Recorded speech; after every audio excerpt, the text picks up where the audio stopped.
মৃত্যুর ২ বছর পর ফের আলোচনায় রাশিয়ার বিরোধী দলীয় নেতা অ্যালেক্সে নাভালনি।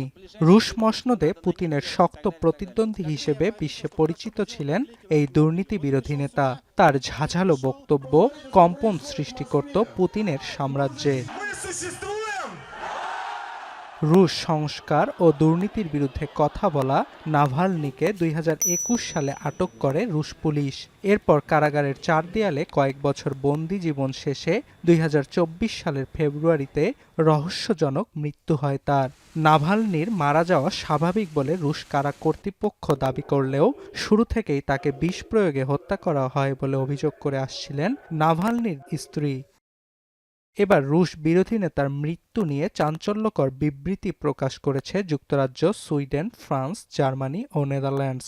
নাভালনির দেহ থেকে পাওয়া নমুনা বিশ্লেষণ করে দেশগুলোর অভিযোগ, এপিবাটিডিন নামে একটি বিষ প্রয়োগের ফলে মৃত্যুর কোলে ঢলে পড়েন নাভালনি।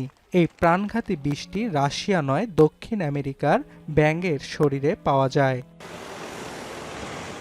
এছাড়া নাভালনির মৃত্যু নিয়ে জার্মানির মিউনিকে কথা বলেছে ফ্রান্স ও ব্রিটেনের নেতারা। তারা নাভালনির মৃত্যুর জন্য পুতিনকে দায়ী করেন। Il y a 2 ans, Alexeï Navalny est mort dans une colonie pénitentiaire russe.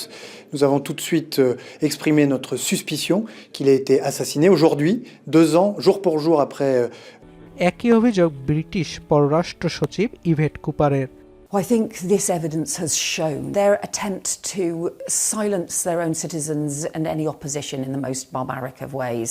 And we should not forget what Alexei Navalny said, because he said, যদিও বিষয়টি নিয়ে এখনো মুখ খুলেনি ক্রেমলিন, তবে এর আগে দেয়া একাধিক বক্তব্যে রাশিয়া দাবি করে কারাগারে অসুস্থ হয়ে মারা যান নাভালনি। অর্ণব প্রসাদ, এখন বিশ্ব। সানবিট সব দিবে সামাল। সানবিট ম্যাজিক প্রেস ডিশওয়াশিং এর মাথা ঘোরানো সলিউশন।